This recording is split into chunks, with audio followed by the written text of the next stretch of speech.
It's movie talk time, and you know what the big story is. It's the Avengers Endgame trailer. On top of that, we have some early projections for Shazam's opening weekend at the box office, and yet another update from Rotten Tomatoes. They are adjusting the system yet again. Will it fix their issues? We will find out and dig into it and see what other changes maybe they should make in the future. Who knows? I am joined today by Jeff Sneider and Jay Washington. Clearly, they're feeling pretty good. You guys doing okay today? I'm great.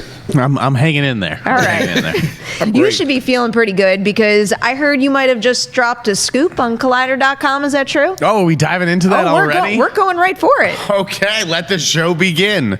Yes, just moments ago, I did report that Ana de Armas, the Cuban actress best known for Knock Knock and Blade Runner 2049, seems like she is the top choice to star in Andrew Dominik's Marilyn Monroe movie, Blonde, over at Netflix, which I think is pretty good casting. I mean, I know that she has kind of a thick Cuban accent, but the way that Dominik has described this film, it sounds like there's not that much dialogue. It's much more impressionistic, so I don't think that will be a big obstacle for her. Can I just make one prediction right now? I think you really like Knock Knock. No, you know what? I saw it again. I didn't love it the first time I saw it. I actually thought it went completely off the rails. But it's pretty effective. I saw it a second time. It's pretty effective for most of its running time. It is. It's a crazy, crazy movie. But yeah. I love her work. And really, she is one of those actors out there that when she signs on for a movie, it's going to grab my attention. And even just seeing this image pop up behind you, because I hadn't really looked at a side-by-side, I could see it working really well. I'm just curious about the vibe of the movie more so than anything, because, you know, I can't really say that his work has truly grabbed me before, so I'm not quite sold on the movie overall. But if she's involved, I will at the very least give it a shot. I'm liking the look. I'm picturing it with the makeup done, and I can see that. I remember her in Blade Runner 2049, so I'm like, okay, the accent is the one thing that does worry me because her accent is so thick. And Marilyn Monroe was soft-spoken. Right, she's very breathy. Very breathy, and hello, Mr. President, things like that. So if you keep her dialogue... I thought Marilyn was here in the studio with us for a second. I'm sorry, Jeff. But it's just, if you keep her dialogue, like you said, if it's minimal, it shouldn't be as effect as much. Listen, this is based on the novel by Joyce Carol Oates. It's not like a straight telling of Marilyn Monroe. I don't know how if it's completely factual or if it takes some liberties with her story, because it's more about Norma Jean sort of blossoming into the icon that became Marilyn Monroe. But again, Brad Pitt is behind this. He starred in 2 Andrew Dominik movies, of course, Jesse James, and Killing Them Softly, which was Dominik's last movie, which is crazy, you know. So this project has been in the works for a long time. Naomi Watts was going to star at first, then it was Jessica Chastain. I don't know if I really see either of them, at least any more than I do Ana de Armas. And so yeah, we'll see if this comes to fruition ultimately. I've heard it could go this summer, but it still doesn't have a green light yet. We'll see. I'm kind of rooting for it, though, mainly for her right now, because I'm a big fan. I have no good transition for this. We're just going to jump into the big story of the day. You guys don't know what we're going to talk about, right? It's just a complete mystery. Something happened where my phone was blowing up at like 7, 8 this morning, asking me, did I see something? And I was like, I saw my dreams.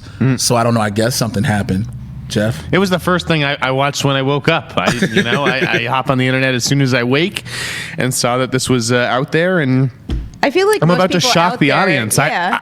I really liked it. I thought it was a really strong trailer. I love the music. I interpreted your first statement as being sarcastic, but I know you actually liked it. So you really did wake up and queue up the Avengers Endgame trailer first. Yeah, hey, it was obviously everywhere you look online, you can't avoid the Avengers. And, I was pretty impressed for a guy who really doesn't love a lot of Marvel trailers. It looked like it had emotional stakes. I like that it started off with Tony Stark sort of admitting that he was in love with, he was talking to Pepper. Right, to Pepper, right? I was like, he's still doing that recording from what we saw in the teaser. Yeah, it looked cool. Yeah, I'm really feeling this one as well. I didn't really expect that to happen in this trailer, because I was talking a little bit about it with you guys before.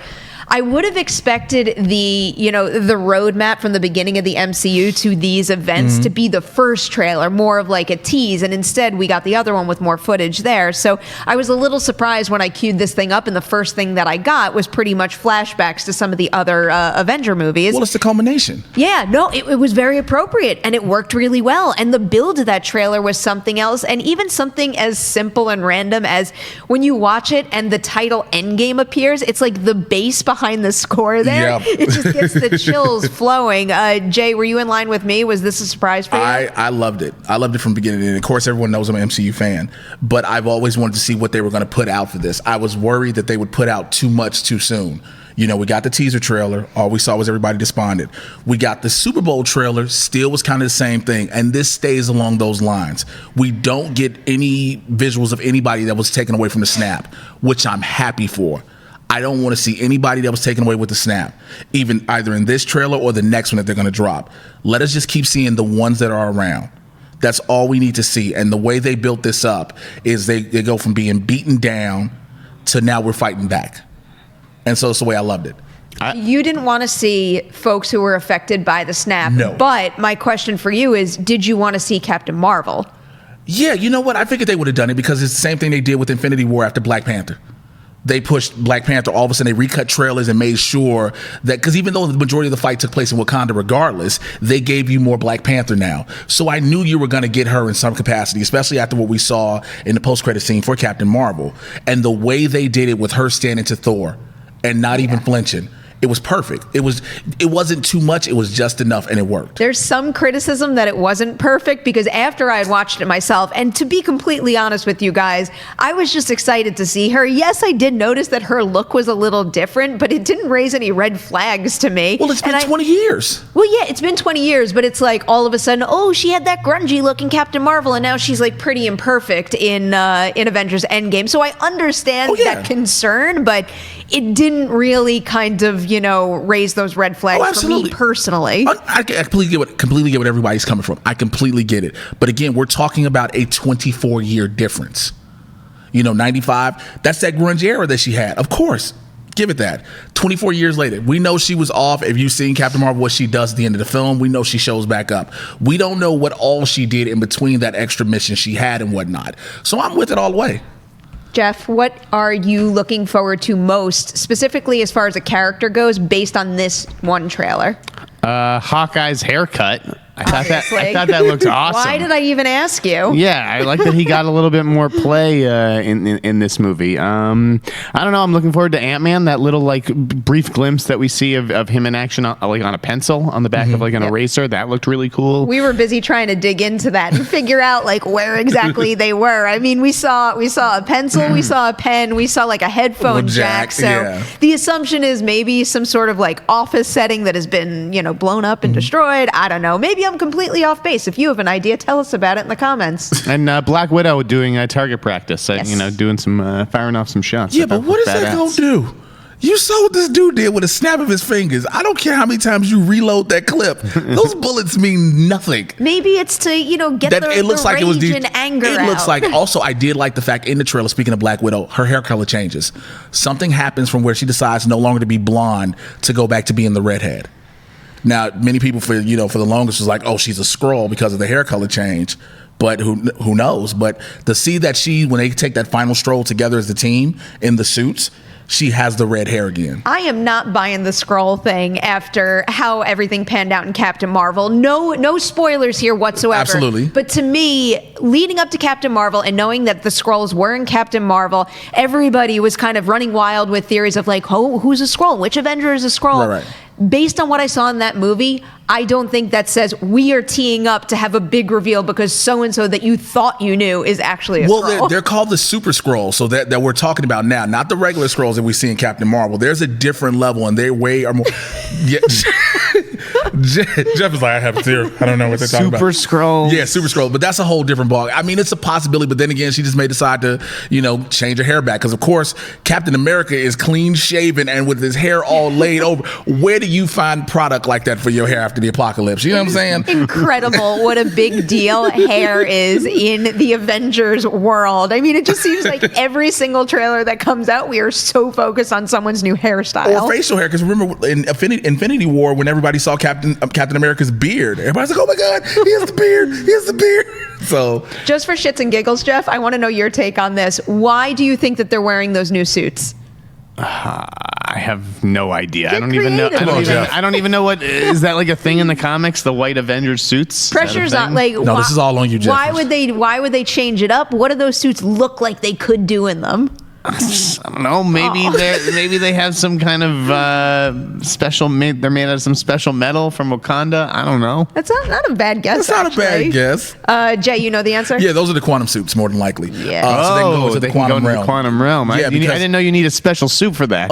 Clearly, yes, you do. You just can't walk into the quantum realm like normal. Who finds that out? Who goes in the normal suit and then Scott does. Yeah, okay. and he's like, I wish I had my quantum suit. Well, he knows because he has to come out the quantum realm. Remember, when he comes, at the end of Ant-Man and the Wasp, spoiler alert, he is in that quantum tunnel after everyone gets snapped. Yep. So his suit is the only thing protecting him in that area, that realm where time and space doesn't really exist. Okay. So he comes out, and then Tony Stark, they talk to him. Tony's like, oh, this is what you need? Okay, here we go. Boom. Yeah, pretty much. Him and Banner come up with it. I was looking at some side-by-sides of what Michael Douglas's character wears in the quantum realm, and it does look like a more refined version of that. So given the fact that these could or will likely be the quantum suits here, do you think that's further proof that there's going to be time travel and they're going to mess with that in the movie? Absolutely. I mean, there's definite proof of that. There's only reason you're going into the quantum realm because time and space are not affected.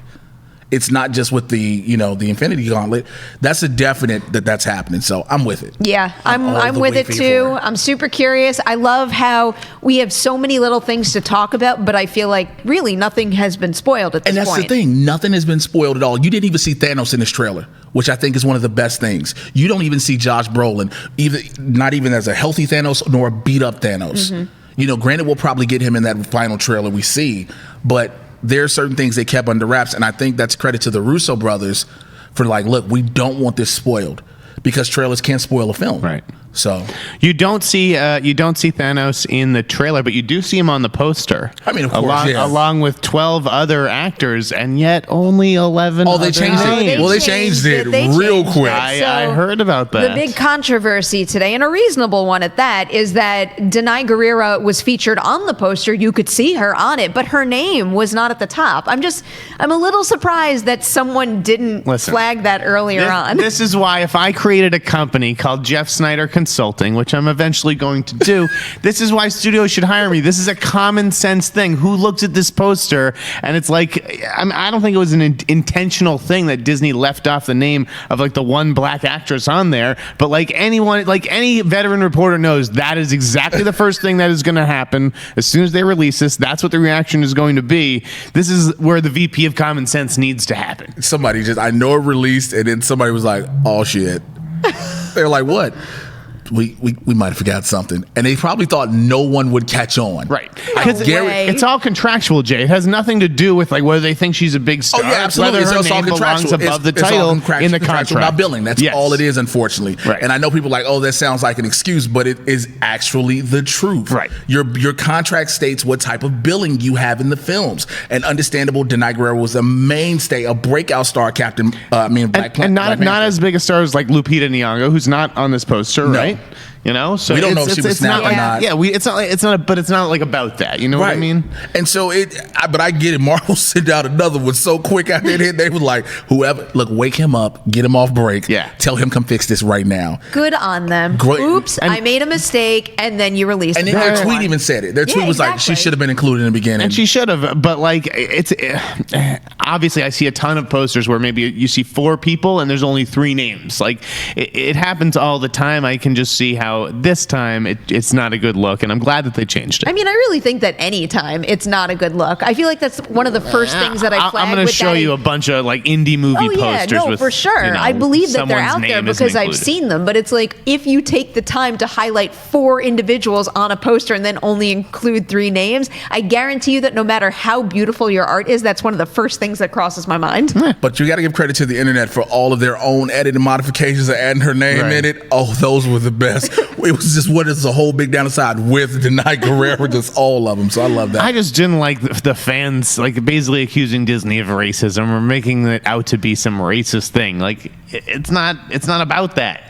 I definitely suspect it's not about that. It was just a big error, but it's an error that nonetheless, it's an error nonetheless, and it's an error that I'm glad that they owned up to and corrected. Yep. All right, we're moving on to another story right now, and get ready, it's a big story. I'm praying that I don't cough while I read this quote to you guys, because we got a conversation that Steve Frosty Weintraub had at South by Southwest with Rupert Wyatt. And as you guys might know, Rupert Wyatt was once attached to direct the Gambit movie, and clearly that never happened. Directors came and went, and even at this point in time with the Disney and Fox merger on the horizon, we still don't really know what's going to happen with this project. But if you're a little curious about what Wyatt was going to do, here is what he told Steve about why he left the project and also what he had planned for it.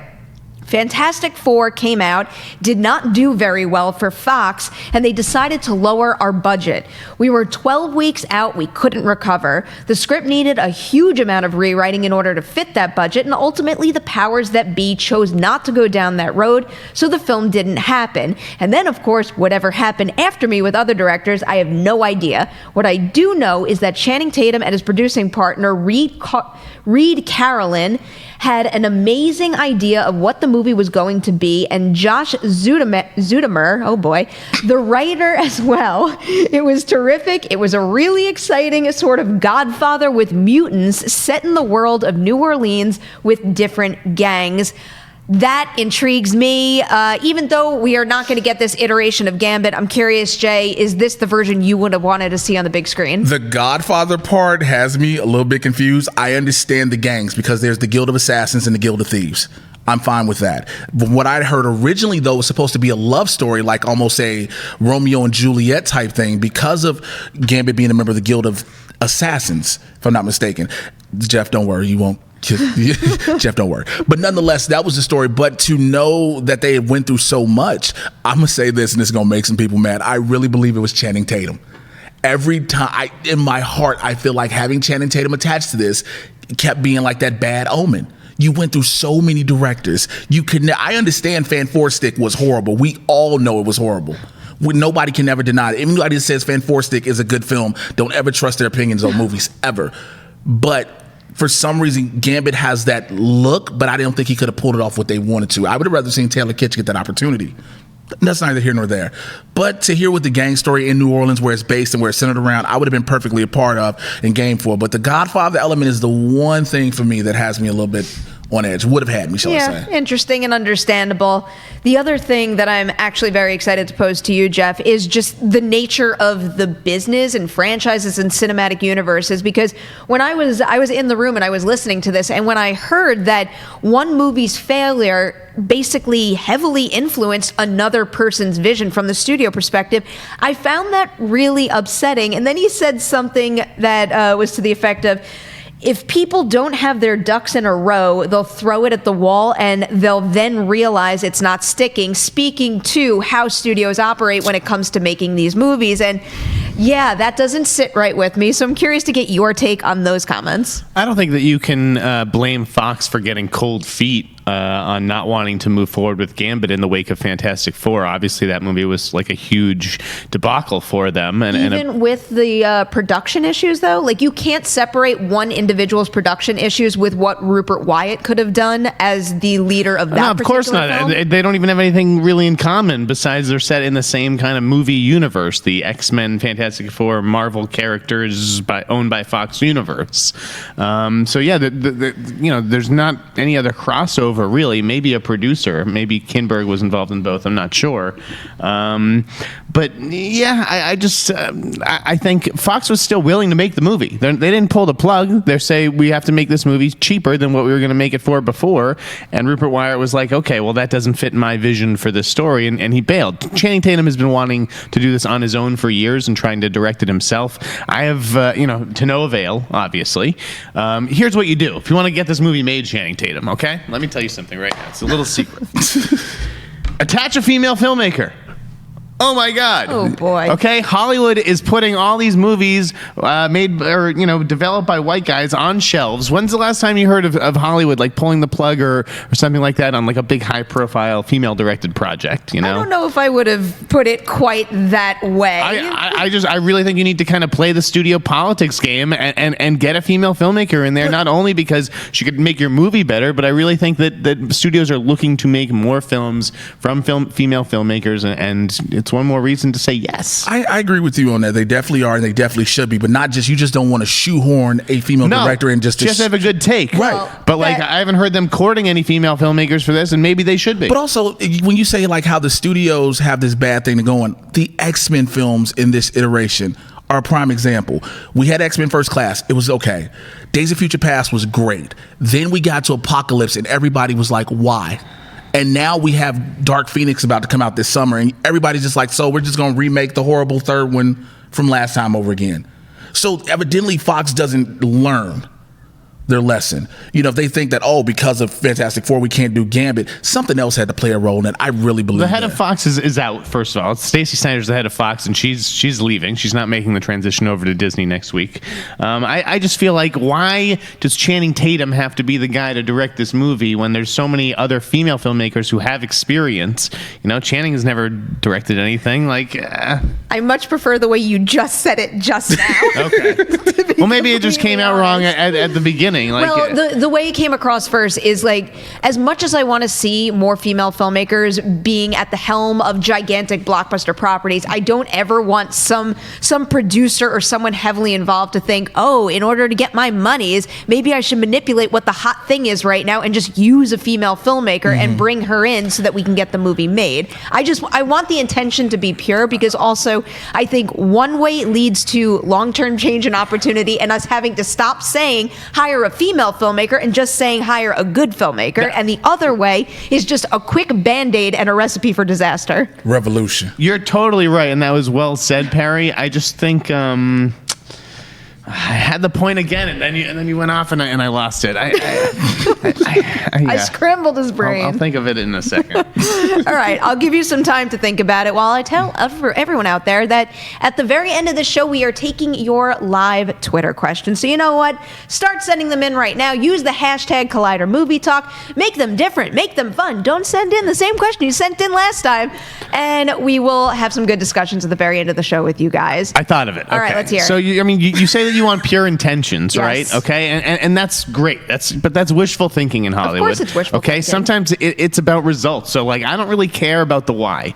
I care less about the why and why they're maybe hiring female filmmakers or diverse filmmakers, whatever, and just results.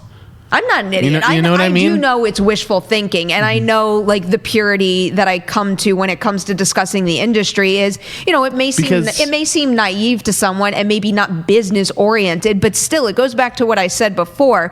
I really do believe that if it's not a manipulative, purely money grab approach, that is the way that everything altogether rises. This is just on my mind a lot because I just saw it. But a movie like Booksmart, when you hear about how a movie like that came to be, how Olivia Wilde just gained all that knowledge from producing, rose to the top, and then basically brought together this incredible ensemble and made a great environment, I really do think that approaching a movie like that is going to wind up reaping great results at the box office, because I do think you could feel that radiating off the screen in certain instances. You know what I mean? Yeah. Again, maybe it came out wrong at first, but I just think that you have to play the game, and as a pure business decision, I think it would make sense to hire a female filmmaker. I think women are frankly used to working with lower budgets and making them more with less.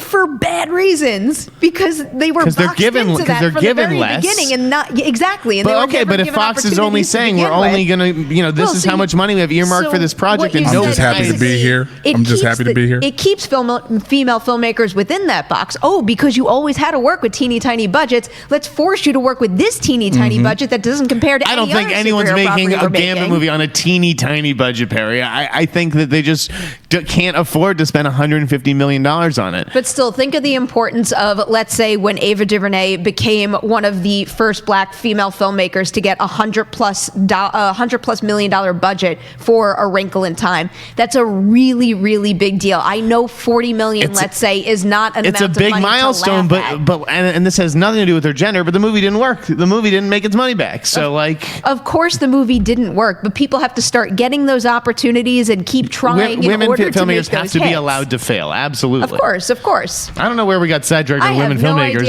It was just. I'm just very happy to be here today. The beauty of this, though, is I really do think that there's some sort of balance between the way that we're coming at it right now, where you can just really respect what it means to make a film and make it well. It's all about who has the best take. I just think Channing could stand to give the reins to an actual filmmaker rather than trying to do it himself. I will end there and fully agree with that. As we move on to our next story, and we're sticking in the superhero realm today, we've got some early projections for Shazam's opening weekend at the box office, and it's looking like those early projections are coming in at $40 million plus. This one carries an $80 million production budget, and of course that's before marketing and distribution. So given that number that folks are throwing out right now, Jay, do you think this is a good start for Shazam? Yeah, because I think with all the positive reviews it's been getting, it's going to shatter that number. And of course, the closer we get to the release date, its number is going to go higher. It's definitely going to go higher. But to have an $80 million budget for this film, and all, like I said, I haven't heard a negative review yet. Everybody's pumped up about seeing this. This movie is going to shatter that number, and it's going to be like, oh my God, look what Shazam did. Well, clearly David Sandberg made a great film. Zachary Levi delivered on the role. Everybody already knew that Jack Dylan Grazer and Asher Angel were going to be like stars regardless. So you just had a great combination all together. Yep. I'm all for it. I want to see the number rise. The only reason I could see someone out there saying, oh, this doesn't sound good, is because a $40 million plus, whether it hits, low 40s or high 40s, makes it the lowest opening for the DC film franchise, or at least the extended universe or whatever we're calling it right now. But the thing is, before this, excuse me, guys, you know what the lowest opening weekend was? It was Aquaman. You know what movie made the most money worldwide over the course of its run? It's Aquaman. It's all about long legs. It's all about building buzz. And when you have that versus a very front-loaded opening weekend, it's going to work in your favor. Do you agree, Jeff? I think these numbers are low. I think all early tracking numbers are always low. Remember the headlines: Captain Marvel is going to make $100 million opening weekend. It ended up making 155 or something like that. So the projections are always low at first. This is a little lower than I would have expected. I know that the movie only cost $80 million, so it's not on the budget level of some of these other, DC movies, particularly Aquaman. But, they're still basically spending the same amount in marketing, I would say, or pretty close to it. So it's not a cheap movie, and 40 does seem a little low. But also, we're looking at what the splendor and the spectacle that Aquaman was. That's a CGI marvel. So, of course, it's going to cost way more money to produce it. This has a lot of special effects, but it's more practical at the end of the day. Sure. So again, people have to take that in consideration as well. But I think, they're tracking it low, but I believe it's going to just shatter. And that, for me, it's looking at it very optimistically.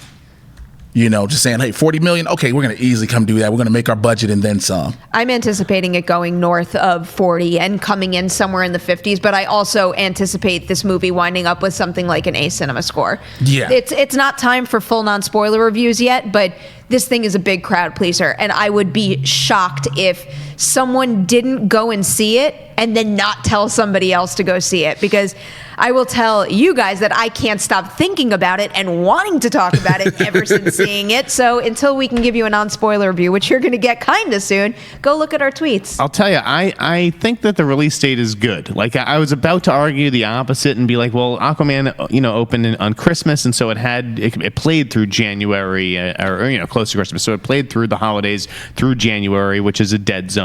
There's nothing until basically the end of January with Glass. So that's why Aquaman had legs. Shazam is opening in the summer, which is a lot more competitive. So I think that could be a little bit more dangerous. However, when you look at the actual calendar and see what's after it, we're talking about Hellboy and Missing Link, so an animated movie that's not from Illumination or Pixar.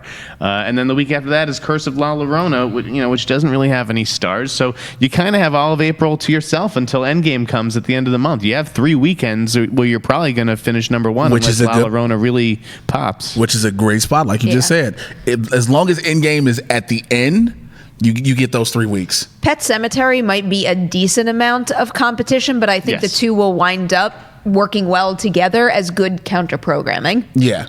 So they're two different type of films. Yeah. Some people love horror, want to see more horror. Some people want to see the more superhero or just the comedic elements besides just the superhero elements in Shazam. Yep. So I'm here for we're gonna see, and we're gonna keep up with these projections as hopefully they continue to rise as we creep closer to the movie's release. We got one more story to hit, and it's an update on the whole Rotten Tomatoes situation regarding how they are changing their user review system. And this latest report comes from The Hollywood Reporter, and they're saying that a rep for Rotten Tomatoes said additional measures are being considered in terms of audience reviews. Namely, a user may be asked to verify that he or she has seen a film in question before being allowed to post a critique. This seems like a no-brainer to me. Jeff, is it to you? And do you think this is going to solve a significant amount of the problem we've seen over the past couple of months? I'm just sick of this story constantly cropping up around any potentially controversial comic book movie or tentpole. Rotten Tomatoes, has a certain responsibility, I think, to people who are buying tickets, because it does affect, if you have people going to Rotten Tomatoes looking for reviews and they're, the scores have been bombed, it's like that could affect whether somebody buys a ticket or not. So they had to do something. It was March 8th that I tweeted Rotten Tomatoes. I literally predicted this story, by the way. Rotten Tomatoes should force users to upload a proof of purchase, like a ticket stub or a Fandango confirmation number, before they allow people to rate new releases. Something that proves they saw the movie that they're rating. Maybe even an easy trivia question or something. They should come to the Schmodown. Have Chris Skaliski write some, easy 2-point question that is obvious that you wouldn't. You just saw the movie. Yeah, it's not just name the cat in Captain Marvel. What is the cat? What is Goose really? Something like that. Exactly. Do you even know, Jeff? Huh? What is it? What is Goose really? Yeah, it's an alien thing with the mouth and the tentacles. Thank you, Perry. A flurkin, whatever. Exactly. That's a memorable word, and if you put that on a list, and people who had seen the movie, they would know to pick out that word, and that would be proof enough for me. So, Jay, you into this? I'm all for this. Again, it will save a lot of the headache. I was saying before we came on air, they need to start a CAPTCHA too, because a lot of these are bots.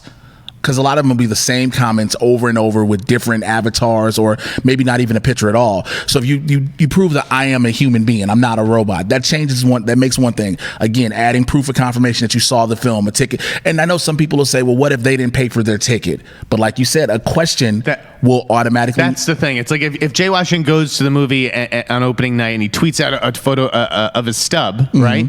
Do people then take that photo of that stub and then say, this was my photo? Well, I think the things with that, and I think the way to overcome that, every stub is actually different. They're like a snowflake. Of course, there's a number difference. Yes. So this way they can't be repeated or duplicated. Mm-hmm. But I think definitely this is the path we need to go down. It's unfortunate that we have to go down this path at the end of the day.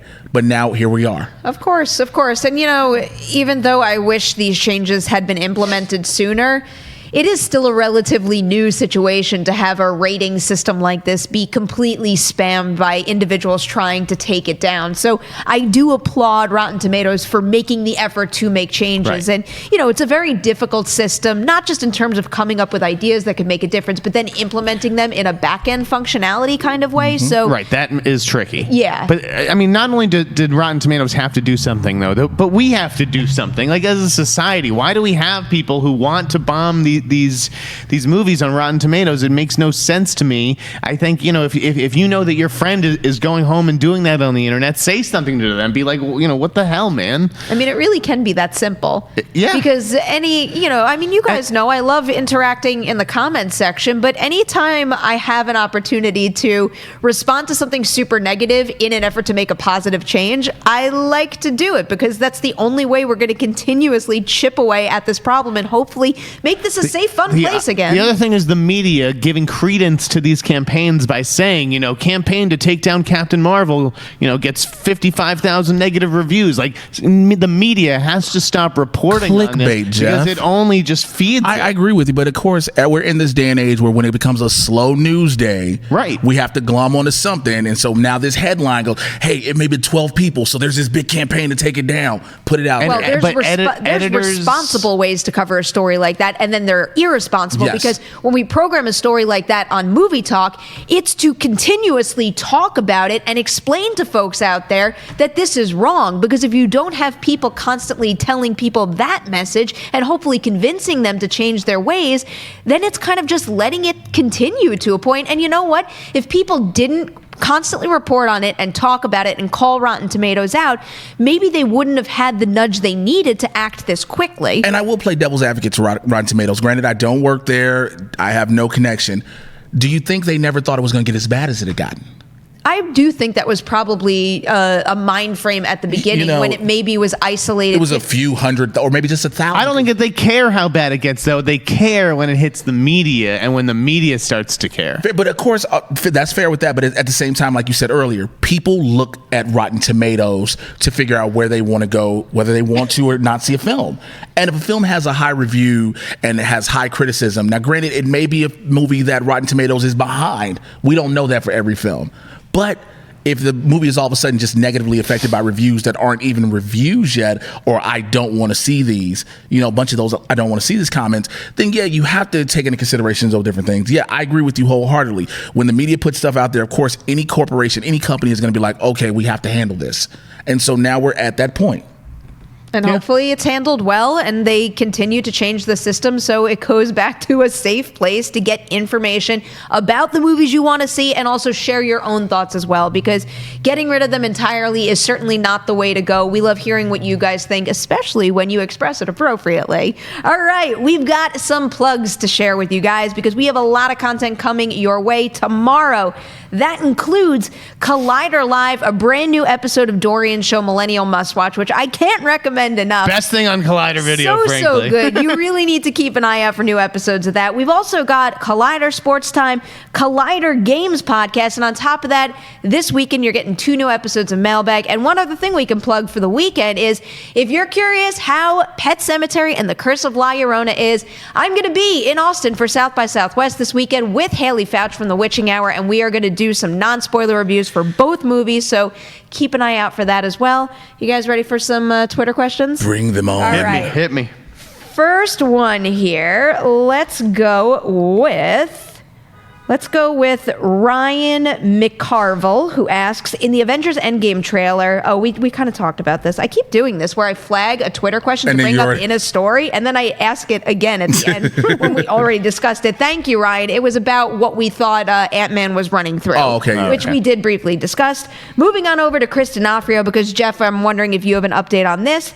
Chris asks, thoughts on Elizabeth Moss hinting that she's going invisible for Blumhouse and Universal. Is there anything you can share that you know about that project? Did she hint that? I mean, that story was reported that she, I had looked into it myself, that she was the first choice to star in The Invisible Man. I mean, I think it's a good move for her. Her latest indie movie has not gotten great reviews. Her Smell, I think this is a big opportunity for her. It could be, the start of something special. So if I were her, I would take it. Yeah. It would certainly make me more interested in that movie. I would go for it. I mean, Universal's trying to bring it back any way they can with the whole, remember they had their whole Dark Universe fiasco, and they're like, hey, let's slowly creep into this and use Blumhouse now, which is known for horror, and Elizabeth Moss is known now with The Handmaid's Tale. Let's go for it. She's a really good actress. I don't know that she was the first choice for that role. That may have been offered to some other folks before it got to her, but I'm glad that it wound up where it did, and I think that's a good play for both sides. Make sure you guys keep an eye out for Us too, because she is freaking awesome in it. Next question here is from J. Scotty St. Clair, who asks, studios seem more concerned with runtimes than fans, but in the age of smartphones, attention spans can be fickle at best. What impact do you think runtime has on casual fans' viewing decisions? Is a bloated runtime what sank Blade Runner 2049? Okay, I'll take it first since you slid back on. I don't think I think we're talking apples and oranges. I think because I understand when you say casual fans, I think people still want to see this movie. The word of mouth that is spread just from Avengers Infinity War being on Netflix has raised the hype up to going to see Avengers Endgame. So I don't think the 3-hour runtime mean anything. People will try to pick and choose their spots where they go to the restroom. Plus, they've already said we're getting an intermission, so it doesn't hurt anything. You get to have that moment where you go to break, reconcile yourself, maybe look at your phone real quick, come back. I don't think anybody's going to make any big worries. I don't think anybody checks the runtime, honestly, Really? when they go to the theater. I think people care about runtimes when they're at home ordering on VOD. But it's like when I go to a press screening, like I've already arrived at the press screening and made the decision to see the movie. And then on my way in the theater, I say, hey, what's the runtime on this? And if it was too long, it's like I'm going to turn around and leave. I'm already there. Yeah. So I think running time really only plays a factor when you're on like the iTunes movie store and you're looking at things, Oh, I don't know about that, because the as you were explaining that, one of the first things that came to my mind is watching my parents choose a movie and figure out what their plans are, because often they'll go to dinner after. So it's like, how long is the movie? And this is the time we could meet for dinner. And Wait, you said dinner after the movie? Yeah. I know most people do dinner first. I don't know. I think You can do it my either way. personal preference actually is dinner after. I think that long running times are typically discouraging for folks. They're like, oh, I don't want to do 2 hours and 40 minutes. Jeez. But when it comes to Avengers, It doesn't matter. Right. It could be 10 hours long. People are like, the more the merrier. Lord of the Rings. Plain and simple. People will sit for almost Look at 3 Titanic. That's a 3-hour and like 15-minute movie. Without an intermission. Yeah. And that was a movie you literally I don't know had to how sit long through. Avatar is, but I think it's long. It's a long one. And Probably so people 220. are willing to do it. Now, I understand, again, casual fans. But the casual fan who's going to see something like this knows what they're getting into. They already know it. All right. I have a burning question right now for Adam Smith in the booth over there. You want to crack that window open? This is another one from J. Scott For Real, and he says, what is Adam Smith's go-to order at Denny's? Is that a thing that I should be aware of? Do you go have a to go-to Denny's, order? Adam? I don't know if anybody heard that, but I had to ask. All right. Denny's? I don't know. Are you a Denny's fan? No, but by the way, Blade Runner 2049, the failing of that film was not its extended running time, just to be clear. It was too loud. What? It's too nonsensical. Dude, it was loud. Who cares how long it was? It made no sense. Oh, boy. All right. We're not going to get into that right now, but we're going to hit one more Twitter question today, and it is an interesting Avengers-related one from Whale Not Wally. Whale Not Wally. Oh, I see.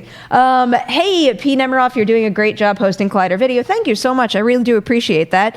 What if Thanos dies due to his injury at the beginning of Marvel Studios' Avengers Endgame? Whole lot of tags there. What injury?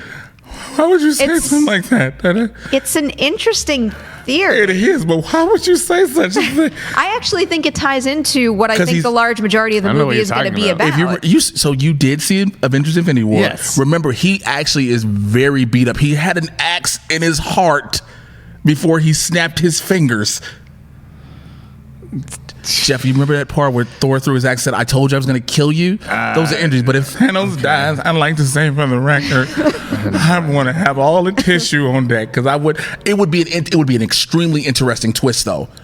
Because it would be like, wait, now where do they go? Because you think the battle will come again against Thanos, and now there has to be someone else. I don't think it's going to be as simple as that, but what I've been saying all along is also because the constant conversation right now is Captain Marvel too powerful? Is she just is Thanos basically no match for her? And what I think the movie is going to be about, which basically takes that out of the equation, is I think it's going to be a lot less about the Avengers physically fighting Thanos, and it's going to be much more focused on what they need to do to reverse what happened in Infinity War, and really the emotional journey that comes with that. So I wouldn't be surprised if they found a way to work Thanos in differently, but I don't necessarily think we're going to get a first act surprise kill and Thanos is out of the picture. Yeah, I'm sorry. This question just blows my mind. Do we think that they're going to kill off Darth Vader at the beginning of episode 9?